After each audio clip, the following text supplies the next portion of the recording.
मैंने बोला सरकार ने क्या किया? जो 114 शहीद हुए, मैं जिंदा हूं। मैं अगर जिंदा नहीं होता तो ये लड़ाई दब जाती है। ये दादा किशन की औलाद है, बोलो इनके सहारे में भी आज नौकरी कर रहा हूं। भाई ने कहा इतिहास तो भाई हमारा लिखा ही नहीं गया, क्योंकि जब भी किसी ने हमारी तरफ आंख उठाई है इन वीर हीरों की तरफ, तो थकिया कि अंग्रेजों की मेम साहब ने हमारा गाय टाका है। अब आप बताइए वो अंग्रेज इतिहास कैसे लिखेंगे? मैंने आज तक, देखो साहब सच बात बताता हूँ, पार्लियामेंट के अंदर राव इंद्रजीत को बोलता हुआ नहीं सुना है। ये हालत हमने कर दी कि वो 3 टन अपनी लाशों को भर के लेगा, जो कि हमारे 114 जवान संस्कार किया। लद्दाख में कभी बारिश नहीं होती है, लेकिन उनको जब दाह संस्कार अग्नि दी तो भगवान के भी आंसू आ गए। उस दिन बारिश की बूंदें पड़ने, जवान फायर कर रहा है, छाती में 20 गोली, 20 किसको, एक सिपाही के 20 गोली लगना। राम राम। आज जो प्रोग्राम भाई ने जो यहाँ धारवाड़ा में इतनी जगह जो जिस भाई ने दी है, उस भाई का मैं बार बार धन्यवाद करता हूं। अब मैं उस विषय पर चलता हूं जिस विषय के लिए हम लड़ाई लड़ रहे हैं। सबसे पहले ये मैं बताना चाहता हूं कि ये रजांगला की लड़ाई इतिहास के अंदर, वर्ल्ड के अंदर ये 8 लड़ाइयों में शामिल है, और उस शामिल में भी नंबर 1 है ये लड़ाई। देखिए, लड़ाई वो होती है जबकि लड़ते लड़ते उस जमीन के ऊपर काबू रखे या शहीद हो जाए, उसको बोलते हैं लड़ाई। अभी पीछे से गोला मारो, हवाई जहाज से मार दो, सब कुछ मार दो, सब कुछ तबाह कर दिया, लेकिन उस जगह को ऑक्युपाई, मतलब उसके ऊपर कब्जा कौन करेगा, ये एक सैनिक का काम है। और वो रजांगला के सैनिकों ने, बहादुर ने, हरियाणा, राजस्थान, उत्तर प्रदेश को ने उस पर झमक कर रहे और वहीं शहीद हो गए। अभी मैं आता हूं, यही रजमत के लिए संघर्ष हो रहा है, बहुत अच्छी बात है। मैं आज इतनों से ही खुश हूँ, अपनी छोटी बहनों से भी मैं खुश हूँ कि 5-10 आई हैं, लेकिन 5-10 के साथ 2 0 लगा दोगे तो और भी ये संख्या बढ़ेगी। अब हमें आपके ऊपर भरोसे पे सारा काम करना है, युवाओं को पर देखो, अब हमारे बस का काम था वो पूरा कर चुके हम। अभी हमारे जो बुजुर्ग हैं ये हमारे साथ चल रहे हैं, इनका भी बहुत बहुत बड़ा मैं धन्यवाद मानता हूं। अब ये रजांगला भाई ने कहा इतिहास तो भाई हमारा लिखा ही नहीं गया, क्योंकि जब भी किसी ने हमारी तरफ आंख उठाई है इन वीर हीरों की तरफ, तो थप्पड़ मारा खींच करके, और जब थप्पड़ मारेगा तो अगला इतिहास नहीं लिखेगा हमारा। अंग्रेजों के साथ यही किया है कि अंग्रेजों की मेम साहब ने हमारा गाय टाका है। अब आप बताइए वो अंग्रेज इतिहास कैसे लिखेंगे? वो तो उन्होंने बाद में हमको भर्ती में लिया कि ये कौम के बगैर हम कामयाब नहीं होंगे, नहीं तो वो हमको चाहते नहीं थे। मैं आपको सच बताता हूँ, अब जब ये प्रोग्राम होता है तो मैं हर हमेशा यही कहता हूँ, और गांव में अभी भी सब जातियों से, राजपूत भाई से भी, जाट भाई से भी, गुजर भाई से भी, सबको ये कहता हूँ, भाई आपको तो हक मिला हुआ है, आप हमारी मदद करिए, जगह जगह पर इस बात को उठाइए कि भाई हीरों को भी हक मिलना चाहिए। 3 जनरल बने, तीनों जनरलों ने क्या किया, एक ने तो अपनी हाइट कम करवा दी, बिपिन रावत ने उनके बच्चों की, एक ने उठा करके अपने वहां 1500 भर्ती करवा दिया। अभी हमारे डिफेंस मिनिस्टर बने थे, वो हमारा हरियाणा का हिस्सा लेकर उत्तर प्रदेश को दे गया। अभी हमारा कोई ऐसा जनरल भी नहीं बनता है ना जिससे कि हमारे जवानों के हक में बात करे। हमारे जवानों की भी अभी हाइट के अंदर मौसम और परिवर्तन होते हुए हाइट कम हो रही है।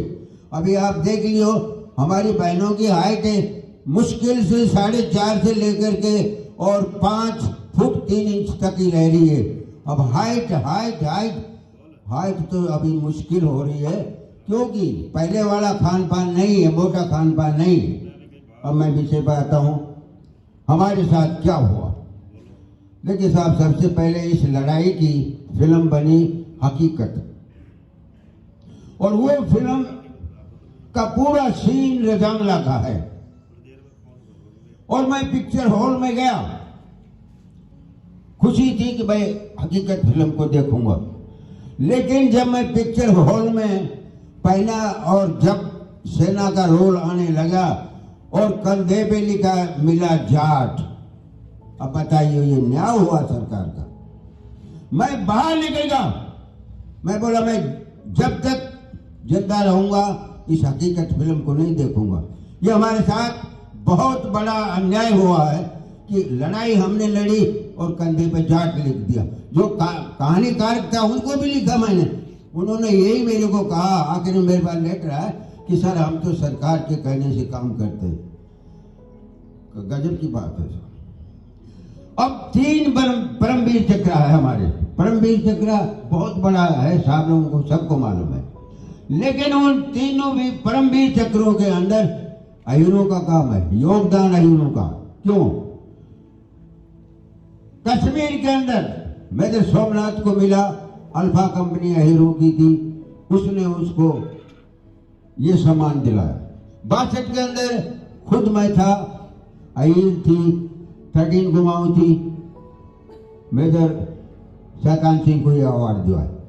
अब आप मुझे बताइए कि लड़ाई हम लड़ें और नाम कुमाऊं का होता है, बहुत मुश्किल से दिल डरता है, नहीं तो आंखों में आंसू आ जाते हैं, क्योंकि भाई लड़ते हमारे नाम कुमाऊं का होता है। हमारी सरकार से ये एक ही बात है, रखिए हमको कम ही दर्जा में रखिए, वैकेंसी कम दे दीजिए, लेकिन हमारे कंधे पे अहीर लिख दीजिए।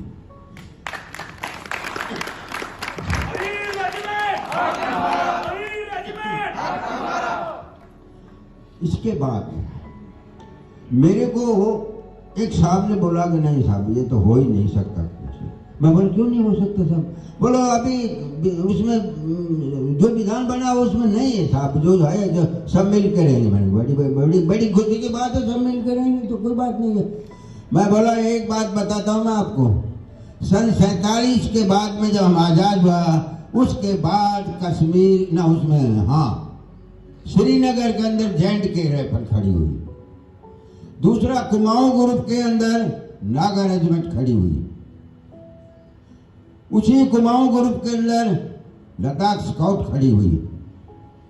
आप साहब सफेद झूठ बोल रहे हैं, मैं तो उस ग्रुप का सिपाही हूं। उनको क्या तकलीफ है अहीर लिखने में, और हमारे कुमाऊं के साथ ही हमको अटैच कर दो, कोई बात नहीं है। हम तो कम खा लेंगे, कम जी लेंगे, लेकिन हम अपना नाम के लिए मर रहे हैं। और यही हमारी प्रार्थना है कि हमारा नाम कंधे पर अहीर होना चाहिए, और ये हमारा हक है, और लेंगे, छोड़ेंगे नहीं। किसी दिन आएगा, सरकार जागेगी, लेकिन हमारे खुद के नेता नहीं जाग रहे। मुझसे बात ही नहीं निकलती है। कभी कोई सार्वजनिक में आता भी है तो मैं बोलता भाई ये बात, भाई ये मत बोलना, भाई नहीं बोलना तो मेरे को मत बुलाना वहां पर। मैंने कहा तो ये जागे हो, हर सभा में बोलो, जो भी नेता भी आएंगे आपके पास खूब आएंगे, उनको बोलो सीधा कि आप हमारी बात नहीं बोल रहे तो फिर हम आपको वोट कैसे देंगे। सीधा बोलो। मैंने आज तक देखो साहब सच बात बताता हूं, पार्लियामेंट के अंदर राव इंद्रजीत को बोलता हुआ नहीं देख सुना है मैंने। क्यों? हमने 5 दफा बना के भेजा है। हमने कहा, मैंने कह दिया पिछली दफा, आप फाइट करिए, हम आपको निर्दलीय बना के भेजेंगे। अगर आपको कोई भी नहीं देती है। और आपके पास तो ताकत है साहब, ताकत है लाओ, लेकिन वो भी बहुत ठंडा पड़ रहा है। 3-4 बातों से बहुत दुख हो रहा है। एक आपको मालूम है कि एम्स जो हमारा स्कूल ना वो हॉस्पिटल है, उसका कितनी डिले हो रही है, हद से ज्यादा। तो इसको बोले बगैर नहीं बात बनेगी। सरकार अच्छा काम कर रही है, सैनिकों के लिए भी बढ़िया काम कर रही है, और सबका तो बढ़िया कर दिया, लेकिन हमारा भी अब बढ़िया कर दीजिए, हमारी यही प्रार्थना है। और मैंने डिफेंस मिनिस्टर से 3 दफा रिक्वेस्ट की है कि उन्हें एक दफा आपके क्वार्टर में अंदर बुला लीजिए, ताकि रजांगला का लड़ाई का विवरण बता दूं, ताकि आपको अंदर का जो मैलापन है वो बाहर निकल जाए। हमारे मिनिस्टरों को मैंने 6 दफा बोला कि रजांगला की लड़ाई को डालिए, इस लड़ाई को डालिए, ताकि पता चले हमारे बच्चों को, जो बच्चे स्कूल में पढ़ते हैं, दबती चली जाएगी। मैं 12 के अंदर ताज होटल में बुला लिया मेरे को। उस टाइम पर जितने अच्छे काम किए थे नेता खिलाड़ी सब थे, वहां भाषण हुए, पूरा पार्लियामेंट था। हम भी बुलाए, हम भी चले गए वहां पर। भाषण होते रहे। आखिर के अंदर बोला कि साहब 5 मिनट कप्तान रामचंद्र बोलेगा। मैं स्टेज पर गया और माइक पकड़ा, और पकड़ के मैंने कहा कि चैनल के जो सीनियर जो एडिटर साहब है या उसके नेता सीईओ है, उनका बार बार धन्यवाद मेरे को 5 मिनट के लिए दिया, लेकिन मेरी जो कहानी या मेरी लड़ाई या मेरे दिल की भावना 5 मिनट में नहीं निकलेगी, इसलिए मैं माइक को वापस करता हूं। उस अफसर ने खड़ा होकर के चैनल के जो डायरेक्टर था उसने बोला कि साहब आप बोलिए, कप्तान साहब जितना बोलना चाहता है। वहां पर फिर मैंने बोला कि साहब अब मेरा दिल खुल गया, मैं खुल के बोलूंगा। तब मैंने बताया कि भाई वो रजांगला की लड़ाई की फाइल है, उस पर दीवार चढ़ी हुई है, उसको बाहर निकालो सरकार। वहां सोनिया गांधी भी रहा, वो सारे थे भाई, गुलाम साहब टोटल से वहां थे।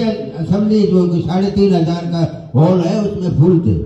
हमने कहा मैं मान गया कि लड़ाई में हिंदुस्तान हार गया चाइना से। वो किस गलती से हारा वो हमको छोड़ दो यहीं पर। कहां हारा? अरुणाचल।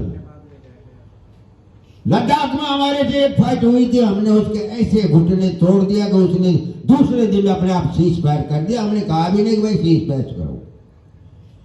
अब ये हालत हमने कर दी कि वो 3 टन अपनी लाशों को भर के लेगा, जो कि हमारे 114 जवान शहीद। अब मैंने बोला सरकार ने क्या किया? जो 114 शहीद हुए, मैं जिंदा हूं, मैं अगर जिंदा नहीं होता तो ये लड़ाई दब जाती। मैं 78 आदमियों को रिकमेंड कराया था अवार्ड के लिए, लेकिन अवार्ड क्या मिला? एक परमवीर चक्र, 4 वीर चक्र, 8 वीर चक्र, 4 सैन्य मेडल, ये कोई अवार्ड हुआ? जो 114 शहीद हो गए और ये अवार्ड दिया उन्होंने। मैं बोला इस गवर्नमेंट से, वही गवर्नमेंट वहीं बैठी थी, इस गवर्नमेंट से हमें क्या भरोसा करें जो कि जवान सेना के कठिन परिस्थिति में लड़ाई लड़ रहा है। अब मैं बताता हूं, जो शहीद हुआ है वो वहीं दफना दिया गया है 2 किला के अंदर, पूरा क्वेर होकर के। जब वो दाह संस्कार किया, लद्दाख में कभी बारिश नहीं होती है, लेकिन उनको जब दाह संस्कार अग्नि दी तो भगवान के भी आंसू आ गए। उस दिन बारिश की बूंदें पड़ने लगी। वो आप ही के दादे लगते होंगे, आप वो बड़ी उम्र के थे। अब मैं आता हूं, मैंने कहा सरकार के ऊपर जिसकी सरकार है, राजस्थान सरकार ने बहुत अच्छा, हर शहीद को 16 बीघा जमीन दी, उसकी देखभाल भी मैं चेक करता हूं, करते हैं मिनिस्टर। राजस्थान ने क्या दिया ये आपके सामने मैंने बता दिया। हरियाणा ने उस टाइम पंजाब था, अब हरियाणा कुछ नहीं मिला, सम्मान नहीं मिला। मैं बार बार ये कह रहा हूँ कि जो शहीद हुए उनको 50-50 लाख रुपया तो दे दो ताकि वो अपने बच्चों को अच्छी तरीके से पढ़ा सके, सब कुछ कर। कोई बात नहीं मानी।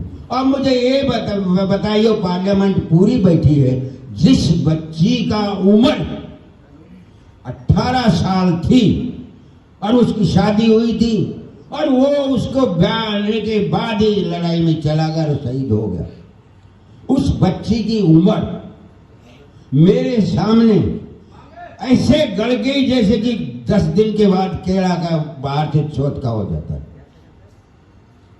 कमाल है सरकार, धन्यवाद है आपको सरकार, ये है सरकार का काम। नाराज होंगे मेरे ऊपर, लेकिन मेरे ऊपर केस क्या करोगे? अब मैं तो पेंशन आ गया हूं, ये संभालो शहीद की इज्जत में। यहां हाथ खड़ा कर दो साहब, मैं नाराज नहीं होऊंगा। किस मंत्री का बेटा फौज में नहीं हाथ उठा। हमारी लड़ाई हमारे बेटों की तरफ से उस देश की रक्षा कर रहे हैं तो आराम से आप सो रहे हैं, नहीं तो आप सो नहीं सकोगे। और फिर आप उसके परिवार के साथ आपका सहयोग नहीं है। शहीद की अब की भी मैं हालत बता देता हूं। जब शहीद का पार्थिव शरीर आता है तो 2 फूल चढ़ाने जाते हैं और वो भी फूल वो घर वाले खरीद के लाते हैं। आप लोग फूल भी नहीं लेके जाते अपनी जेब से। ये मिनिस्ट्रियों का हाल है यार। उनको बेटों को आप खुद जानते हो कि उनको कितना भी कह लो उनकी समझ में नहीं आया। उसके बाद में वो लड़ाई की फाइल निकली है, चर्चा हुई है और शोरगुल मचा है।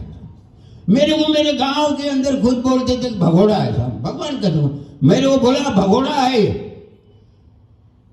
लेकिन मुझे तो मालूम था कि ऊपर वालों को मालूम है, अफसरों को भी मालूम है कि ये कौन आदमी है। क्योंकि जिस लड़ाई को ऑपरेट कर रहा है मेजर शैतान सिंह, उसके कमांड पोस्ट के अंदर रामचंद्र कम्युनिकेशन दे रहा है और साथ खड़ा है। निहाल को भी पता है, निहाल बाजू में ही लाइट मशीन गन का लिया बैठा है और जो भी एक्शन होता है तो दुश्मन को वहां फायर से साफ कर देता है। इतना दिलेर सिपाही थे। अब मैं आता हूं साहब, सुबह 4 बजे का टाइम था। रजांगला के ऊपर सोने का तो सवाल ही नहीं था। एक तो आगा से दुश्मन, एक सर्दी। हमारे पास कुछ साधन है, 8-8 कमल दोनों भाई वोट देते तब भी हमें सर्दी लगती थी। क्या करें, साधन ही नहीं था। ठंडा कमीज, ठंडा बूट, सब कुछ। हालत बहुत नाजुक होगी। 18,300 की हाइट के ऊपर रहना कोई आसान बात नहीं था। लेकिन ये तो हरियाणा के जवान, राजस्थान के जवान, उत्तर प्रदेश के दिलेर थे। उस टाइम हमारी उम्र 22-23 थी, हम कामते नहीं थे, फिर भी कभी बर्फ को मेला में खरीद कर खाते थे। क्या पता आज बर्फ में हम लेट रहे हैं, तब पता चला कि हाँ बर्फ चीज ये है। मोर्चा बनाया, काम किया, बहुत रात दिन लाग करके तैयार हो गया। मैं साहब बोला 17 तारीख की बात है। रामचंद्र, मैंने कहा हाँ साहब बोलिए। साहब बोलिए साहब। बोला आप रोजाना ईरान हो जाते हैं या दूसरे दिन जाते हैं 12-13 किलोमीटर हेडक्वार्टर के अंदर, आपका पायलट से लगाव है जो ड्रॉप करता है राशन, वो कोसली का यादव है। मैं हाँ साहब है, मेरी तो बात हो 2-3 दफा बड़ा सेट पे बात हो रही है। तो बोलो हमारे पास ये थोड़ा ग्राउंड बनता है, अगर हमारा राशन गिरा दे। मैंने कहा बात करूंगा साहब, अभी आने वाला है, 1 घंटा में हमारी फ्लाइट आई तो यादव साहब से बात किया मैंने, तो बोला यस मैं फिर एग्री हूँ अपने भाइयों के लिए, आपका राशन यहीं मैं ड्रॉप करूंगा, आप डिजेड मार्क कर देना। ठीक है, मैंने साहब को बताया, मैंने सर मंजूर हो गया। और शाम को 4 बजे 17 तारीख को हम डिजेड मार्क करके आया। मैं खुद, मेरा चाचा का लड़का भी था, वो बोला रामचंद्र तू छुट्टी नहीं जा रहा, मार हो रही थी, मैं तो छुट्टी काट के आया हूँ। और मैंने कहा तू ठीक है, तेरे बच्चे ठीक हैं? बोल तो मैंने कहा भाई, मैं बोला यार माँ को समझा के आना था तूने। बोले मैं तो समझाऊं, लेकिन वो फूट फूट के रो रही थी कि 2 साल होएगा वो छुट्टी नहीं आ रहा। हाँ मैंने कहा जाऊंगा ना, बच्चे भी लड़ाई खत्म करी, छुट्टी जाएंगे और क्या है। उसको दिलासा दे मार्क कर दिया हमने। क्या पता था कि रात को क्या होगा। बड़ा खाना भी 17 तारीख को हो, राजी खुशी सब। रात को जब रिपोर्ट आई हमारे पास आगा की ओपी की कि दुश्मन की 32 गाड़ियां आई है जिसमें ट्रूप्स है, मशीन गने आ गई है, अटैडी की सब टोटल आ गई है। वो आई हुई रिपोर्ट मैंने हेडक्वार्टर को पास कर दिया, तो हेडक्वार्टर से मैसेज मिला कि अलर्ट रहना। मैंने कहा हम तो अलर्ट तो है ही। लेकिन ठीक 4 बजे हमारा दुश्मन से लगाव होगा, क्योंकि दुश्मन चल के आया था और हमारी लाइट जिसको हम गाँव में पैरा बोलते हैं ना, तो 500 गज पर एलपी लगी हुई थी, लिसनिंग पोस्ट जिसको बोलते हैं, उससे उसकी मुलाकात हो गई। लंबा फायर शुरू हुआ। मैं साहब बोला रामचंद्र क्या हुआ? मैंने कहा हुआ क्या साहब, जो होना तो हो गया, दुश्मन से लगा हो गया, लाल फायर हो गया, खतरा हो चुका है। बोलो कंपनी? मैंने कहा कंपनी तो सारी मोर्चा के अंदर है साहब, सोचती ही नहीं है ये लाल फायर होगा, ये तो सब रेडी है। सुजाराम साहब भैरवपुर के 7 प्लाटून के कमांडर, उसके पास सबसे पहला हमला आया 400 की नफरी। सुजाराम साहब ने कहा रामचंद्र बात कराओ। मैं साहब, मैंने कहा मैं साहब छत पे है, बात करिए। बोले साहब 400 की नफरी में दुश्मन ऊपर चढ़ रहा है। तो बोले सुजाराम साहब इसी दिन के लिए हम इस माँ जमीन के लिए और अपनी जननी माँ की नाम रोशन करने के लिए भर्ती हुए हैं, तो अब ये दुश्मन चढ़ के आ रहा है। बोला साहब आप चिंता मत करिए, इसको मेरे को मार में तो आने दीजिए, आने दीजिए। साफ दिखाई दे रहा बर्फ के अंदर। वो ऊपर आए हैं और ऊपर आने के बाद में जब 250-300 की मार में आ गए, तब फायर खुले प्लाटून के सारे के सारे उसी नाले के अंदर ऐसे ऐसे लुढ़क गए जैसे कि भेड़ों के अंदर बीमारी आ जाती है ना, और खेत में या गलियारा में ऐसे ही पड़ गए। मैं साहब बड़ा सुजनम साहब बहुत बहुत बहादुर, जहां भी आपको फायर चाहिएगा मैं आपको फायर दूंगा मोटर से। हमारे पास 3 इंच मोटर थी, जिसके बाद 3000 गोले थे। बातें हो ही रही थी कि 8 का हमला आ गया। 8 के हरिराम राजस्थान के, उन्होंने कहा कि साहब दुश्मन का अटैक आ गया है, हम तैयार हैं।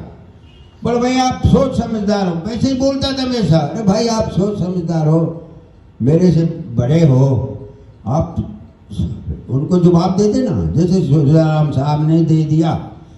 बोले ठीक है साहब। और वो हमला भी दुश्मन का ऐसा घुटना तोड़ा कि हथियार, अम्युनिशन और अपनी लाश उसी नाले में छोड़ के और 2-4 बच्चे वापस भाग गए। बात हो ही रही थी कि फिर 7 के ऊपर हमला आ गया और 7 को वो भी बर्बाद किया। फिर 8 पर आ गया, हमले 4 हुए, लड़ रहे हम 4 बजे से सवेरे का 6:45 हो गया। रात भर लड़ते लड़ते हमारा पास अम्युनिशन भी सीमित था, अब वो खत्म होने के दर्जे पर आ चुका था। मेरे सामने बम्बारमेंट दुश्मन का ऐसा, इतना आप ये सोच लो कि जब बारिश होती है ना तो बदनसीब के इलाके में ओड़े पड़ते हैं ना, ऐसे बम्बारमेंट हो रहा था चाइना का। क्यों पावरफुल उनके पास light machine, light artillery, medium सारी थी, टाइट थे। लेकिन उससे हम घबराए नहीं। हमने कहा जिसको जाना है उस मालिक ने बुलाया है वो तो जाएगा, लेकिन जिंदा रहेंगे तब तक लड़ते रहेंगे। अब हालत आ गई ऐसी कि 7:30 बजे हमारे पीछे से दुश्मन रात भर चला होगा ये, और घेरा डाल के हमारी रिज पर जब मशीनें गने लगाने लगा, तब मैंने कहा हवलदार मेजर को, हरपुल साहब बोल हाँ। मैंने कहा हमारी मदद के लिए कंपनी आ गई है, अल्फा कंपनी। बोलो देखो क्या बैनर कूलर दो, बोले बोलो रामचंद्र ये तो चाइनीज है। मैंने कहा ये तो बहुत गड़बड़ हो गया, चाइनीज है। तो मैं साहब को बताया, मैं साहब ने देखा, बोला हाँ भाई चाइनीज है। फ्रेंच मॉडल को बोला कि भाई देखो तुम्हें अब ऐसा करना है कि 80 डिग्री पे फायर करना है, तुम्हारी दाहिनी तरफ जो ट्रूप्स है चाइना का। अब 80 डिग्री पे तकरीबन अपने ऊपर ही आता है, लेकिन बोलो हमारी चिंता मत करो, लेकिन इनका पोजीशन मत लेने दो। घोड़ा याद को लेकर आया था, बम्बारमेंट ऐसा किया जिस वहां से 5-7 घोड़े रह गए, हथियार लगा पाए हो, फायरिंग शुरू हो गई।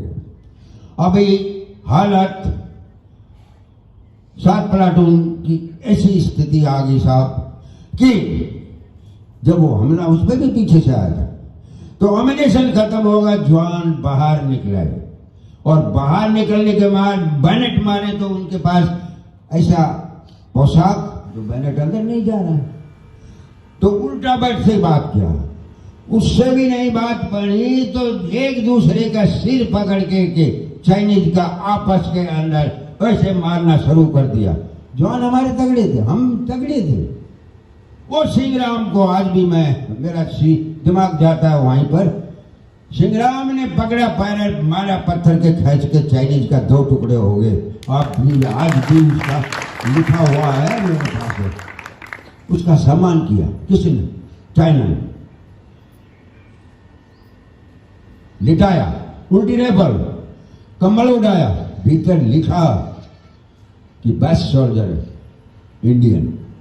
अब एक दुश्मन इतनी बात लिख के जाता है और उस कौम को रेजिमेंट नहीं बनाता, ये तो सरकार हिस्सा है।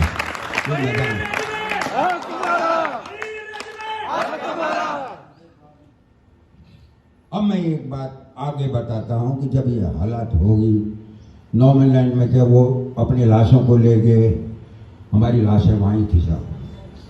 हमको एकदम आदेश मिला कि उस पोस्ट पर कोई नहीं जाएगा, ठीक है, हुक्म सरकार का ये उन्होंने बताया। अब जब मेरे को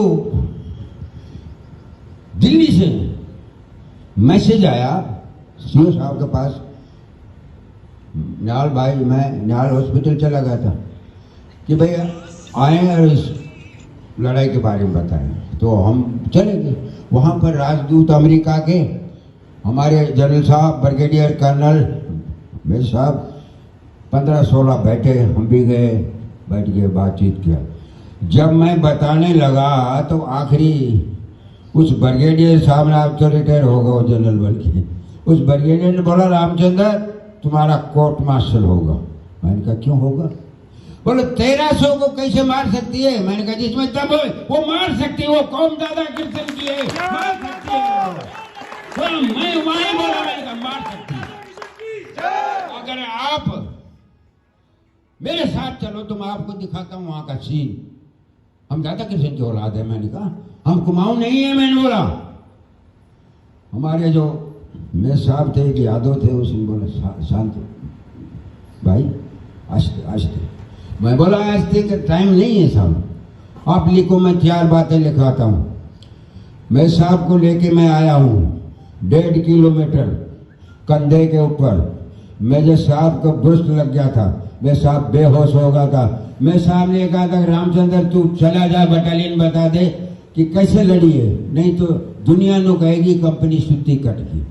मैं बोला ठीक है साहब, मैं आपका हुक्म मानता हूँ, इतना ही मानता हूँ कि आपने मेरे को कह दिया, लेकिन मैं आपको छोड़ के नहीं जा सकता, नहीं जा सकता, नहीं जा। बोला मेरा हुक्म है। मैंने कहा आपने हर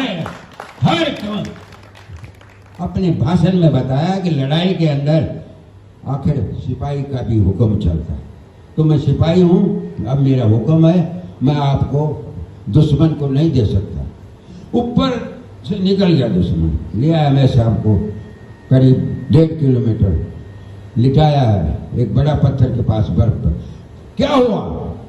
8:15 बजे में साहब ये प्राण निकल गए और परमात्मा के पास जाकर हाजिरी दे दी कि मैं तो लड़के आ गया हूँ, अब आपकी शरण में जहाँ भेजोगे मैं जाने के लिए तैयार हूँ। बर्फ से ढका। मैं बोला वहाँ रखा है मैंने ग्लव्स उसका। मेरे साहब मिले, ग्लव्स मिलेगा 8:15 बजे का टाइम मिलेगा, आप लिख लो। जब भी मौका मिलेगा लाने का मैं ये बताऊंगा। यही बटालियन में बताया था। कुदरत ये हुआ कि फरवरी में 63 में आदेश मिला कि भाई लाशों को ले आओ। ये टीम पहुंच गई, ये बदमाश जो है ये पहुंच गए वहीं पर। सिविल इंटेलिजेंस भी वो जो मेरे साथ थे वो सारे पहुंच, सज धज के सारे जसूल में पहुंच गए। और सवेरे हुक्म मिला कि भाई पोस्ट पर लाशें लाएंगे। घोड़े आ गए। रात को कर्नल साहब ने मेरे को बुलाया, बोले मैं रामचंद्र मैं कहाँ साहब, देखो भाई मेरी नौकरी तेरे ऊपर है, आपके स्टेटमेंट के अनुसार मैंने फॉर्मेशन को दे रखा है, अब नौकरी तेरे ऊपर है, क्या है पोस्ट के ऊपर भगवान। मैंने कहा साहब आप चिंता मत करिए, आप चिंता मत करिए, जो मैंने वर्ड बताया अगर उससे कम आ जाए तो आप मेरे को। हम चढ़े, हम तो चढ़ने वाले आदमी थे, फटाफट चढ़ गए। क्लाइमेट शूट हो रहा था, वो डटते डटते डटते डटते पहुंचे। मैंने कहा ये है मैं साहब देख लो। उसने ऐसे हाथ, मैं वहीं हाथ पकड़ लिया, नहीं वो फल निकालो जो मैंने दिल्ली में अपना बयान दिया, वो फल निकालो, उसके अनुसार काम होगा। उन्होंने निकाल के देखा, मैं ये ग्लोज है, बोले ये पत्थर पर खून है, ये मैं साहब है। 8:15 का टाइम, 8 बजे का प्लान निकला। ठीक है, ऊपर गए। ऊपर जब गए हालात देखी, जवान फायर कर रहा है छाती में, 20 गोली 20 जिसकी एक सिपाही के 20 गोली लगना जंजर हो जाता है, लेकिन राइफल नहीं छोड़ी उसने। जिस मोर्चे पे भी पहुंचे तो यही हालत है। नरसिंह धर्मपाल गैया ड्रेसिंग करते करते पट्टी बांधते बांधते आखिरी भी उसके हाथ में इंजेक्शन था और वो गोली लगी हुई है और इसमें ड्रामा था। इस हालात को देख के ब्रिगेड कमांडर और डी कमांडर के भाव जो भीतर से ऐसा उछला कि ब्रिगेडियर टी.एन. रैना रोने लग गया। और रोने में जब उसकी पत्थर की आंख थी, लड़ाई में गई हुई थी उसकी आंख, वो नीचे गिरती है और हमारा कर्नल साहब उसको साफ करके देता है, बोलता साहब धैर्य रखिए आपके जवान थे। कर्नल साहब बोला कि साहब ये हरियाणा के बहादुर है, राव इनके टाइटल 2-3 हैं, लेकिन मेन बात यह है कि ये दादा कृष्ण की औलाद है। बोलो इनके सहारे में भी आज नौकरी कर रहा हूं। बोलो और फॉर्मेशन का कमांडर चाहता है कि 13 कुमाऊं हमारे फॉर्मेशन में आए। क्यों? ये दुश्मन को मौका नहीं देते हैं, पहले ही ठोक देते हैं, प्यार से समझा देते हैं। एक दफा तो बात होती, मीटिंग होती है हमारी आपस में, फ्लैग मीटिंग। हम कहते हैं भाई सुख से रहो, सुख से हम, अगर हमारे साथ हरकत करी तो फिर हम दादा किशन की औलाद है, हम बता देते। अब मैं बोला अगला पोस्ट पर चलो, बोला नहीं। दिल्ली वाले बोले आपने तो कम बताया। मैंने कहा आप मेरा कोर्ट मास्टर ले रहे थे, याद करो उस दिन को, आप तो मेरा कोर्ट मास्टर ले रहे थे, मैंने कम बताया। ये हाथ पड़ा है हमारा, नहीं चाइनीज का हाथ है हमारा, दोनों के हाथ सलामत है, वो चाइनीज का हाथ है, वो पड़ा है। मैंने कहा ठीक है। मैंने कहा अगले पोस्ट पर चलो, बोला नहीं। जनरल साहब बोला नहीं, देखा नहीं जाए, नीचे उतरा। उन बहादुरों की लाशें आई, शक्ल पहचानने में दिक्कत आई, वेरिफिकेशन रामचंद्र ने करना क्योंकि मेरे ही तो भाई थे, मेरे ही सब कुछ थे। अंदर से उनको सब कीड़ों ने खा लिया था भीतर से, लेकिन चेहरा वगैरह वैसा कि वैसे ही था। उसी दौरान में प्रताप सिंह कैरू और राव अपने जो रेवाड़ी वाले, रामपुर वाले वीरेंद्र साहब, इन दोनों ने मेरे से मुलाकात करी दुर्मुख में। वो बोले अफसोस है रामचंद्र, आपको मेडल नहीं मिला, लेकिन आप जिंदे हैं तो हमारे लिए आप मेडल हैं। अब आप चाहते क्या हो मुझे ये बता दो। तो मैंने साहब ना 2 बीघा जमीन मांगी, ना मैंने प्रमोशन मांगा, ना मैंने कोई इनाम मांगी, मैंने एक ही चीज मांगी थी कि ये जो कंपनी शहीद हुई इसकी जगह एक आई बटालियन खड़ी होनी चाहिए। आपका इंदिरा गांधी से सीधा संपर्क है साहब। और उस टाइम पर कैरू की चलती थी, वीरेंद्र साहब की भी चलती थी, फोर कुमाऊं में रह हुआ था। और वो दलील हमारी फरमाइश पास होगी, 3 महीना के बाद में 11 कुमाऊं बहनों की खड़ी होगी। उसका क्या नाम आई रेजिमेंट की नींव वो 114 बहादुर शहीद खोद के चले गए। अब भरना हमारा बहनों हमारा काम है। हम तो उठती दुकान होगी भाई, ये जो यंग बच्चों का काम है इनका काम है। जड़ जड़ में उनके नस नस में खून खून में भर दो कि भाई देखो साथ बजाओ। पैसे भी खर्च होते हैं, कुछ भी है, लेकिन ये आप जन जागरण कर दो कि भाई यही रेजिमेंट बनेगी और बनेगी बनेगी। मैं और जिस दिन मेरा मौका मिलेगा उन दोनों के पास गृह मंत्री और डिफेंस मिनिस्ट्री के भीतर बनने के बाद में वो मेरे को क्या बोलना है वो मैं वहीं बोलूंगा। बहुत टाइम ले लिया है। बोल जरा किशन की जांगला के शहीदों की, बड़े बाल किशन की जय।